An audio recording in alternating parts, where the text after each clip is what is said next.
Welcome back. Now, this is a segment I like. Of course. Yes. Your eco program. You know what I'm saying. So, but anyhow, take it away.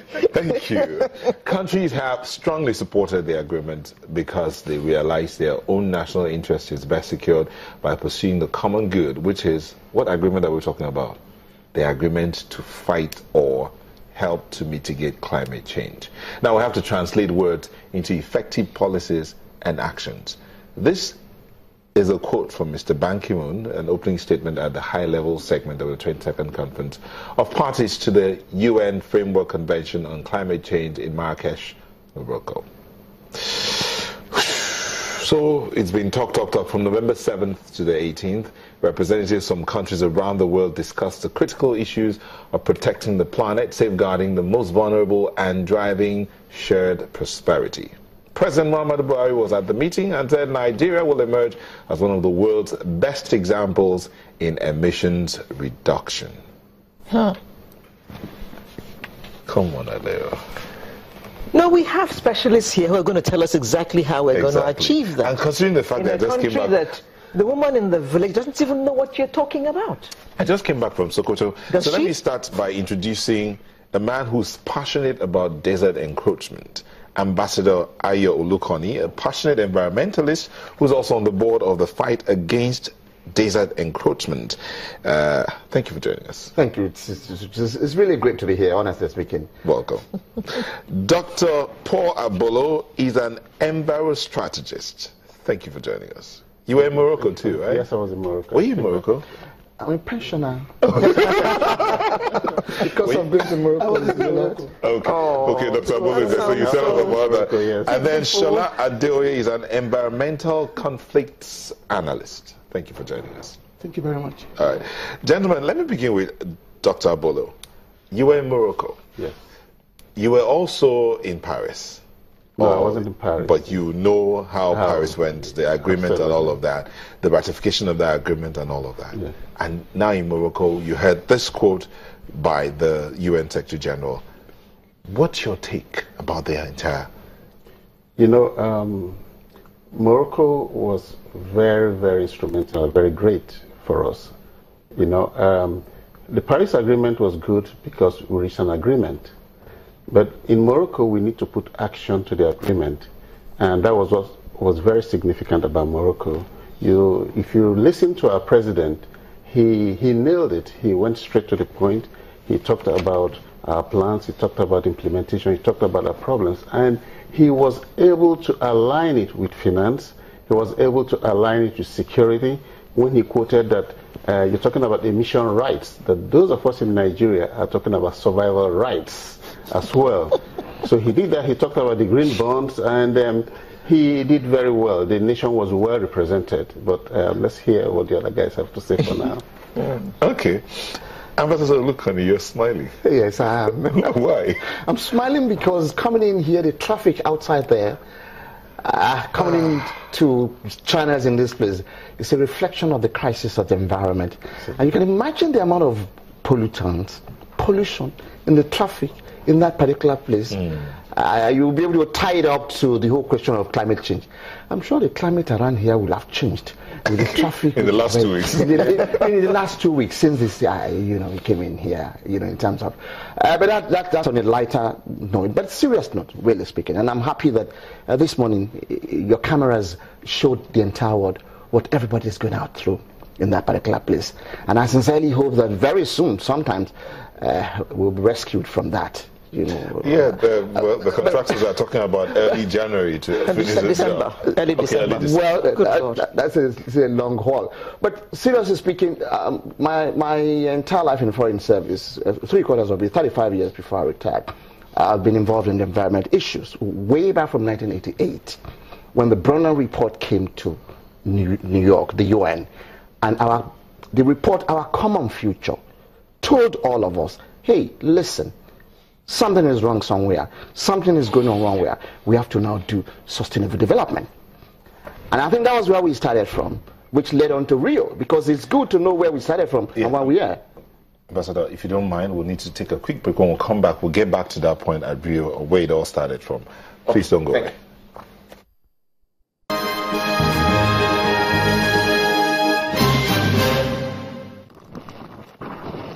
Climate-related catastrophes are expensive, whether they come on suddenly like flood or move slowly like desertification. Finding ways to deliver financial assistance to communities that face damages or losses is necessary.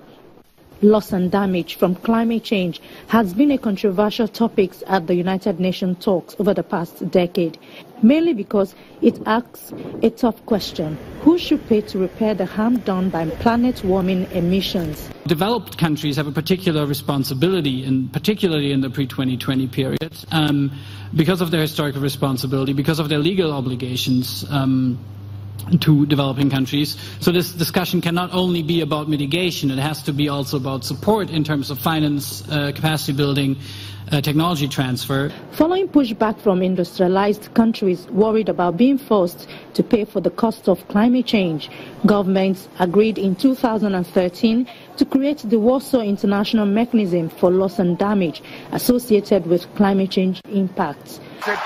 At the Paris Climate Summit last year, developing countries won a hard-fought battle to secure its existence as part of the new global climate change accord. But for that to happen, they had to accept a stipulation that the loss and damage provision in the agreement does not involve or provide a basis for any liability or compensation, a demand from the United States backed by other rich nations. It is the review of this mechanism that has become a sticky point at Marrakech. Developing countries want the review to happen over the next year and cover the future of the mechanism, while developed countries fear that could trigger new demands over finance.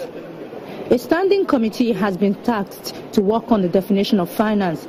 This is seen as a good news to observers who over the years have been seeking clarification on the 1 billion roadmap promised by the developed countries.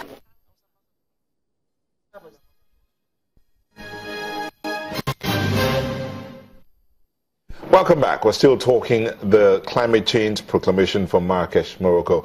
Ambassador Lukani, you were talking about where it all started, 1988, where that report came in. Yes. Nobody paid attention. Nobody paid attention. And indeed, as they should. No, indeed, what woke us up to it was the cocoa waste. The Department of Environment was a part of the Federal Ministry of Works and Housing, small little place headed by late Dr. Evans Aino. But because of time, we woke up to it, and that was where our journey started, as far as a country to develop the whole question of strategy. But like I was saying, from Rio, we came out with 3 conventions. We have the CBD, Convention on Biodiversity, we have the UNSSD, Convention on Desertification, and then we now have the UNFCCC, United Nations Framework Convention on Climate Change. From there, the climate issues took on. But it is important for us to recognize that the environment issue it's a big one. Climate change is part of it. Even though climate change happens to be the heart of the matter now, which is a matter of the heart for us, when you're talking about municipal solid waste, this is one of the most clear examples of quote and unquote the failure and challenges of environment. We can't even dispose our waste properly. That is one of the things that will keep pure water things here and there. Then there's a question of the electronic waste. Talking about fridge, talking about phone, talking about AC, which turned us into a digital dump. Please check the documentary, the digital dump. 500 containers, used computers, and coming to Nigeria every month. 75% of them garbage end up in our dump.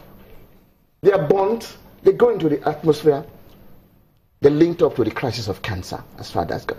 But to come back to the issue which we're discussing, and I think we've come a long way, and in terms of the momentum, Lima, Peru, COP20, Paris, COP21, 22, Marrakech are key convention as far as, I mean, key COPs as far. But like Dr.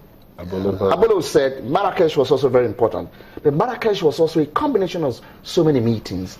The COP itself, the meeting on the Kyoto, the first meeting of the Paris Agreement, all of this. But to break it down to under the level of the ordinary person. Because I've been involved in theory and discussion, drafting. Now, how do we implement all those things? And I think the key issues, of course, airport, all the issues are there.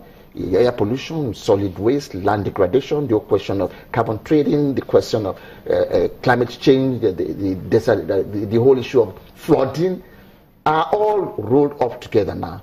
And then the question now is that, fine, we are back from Marrakech. How do we get it down to the ordinary people to get them to understand and implement?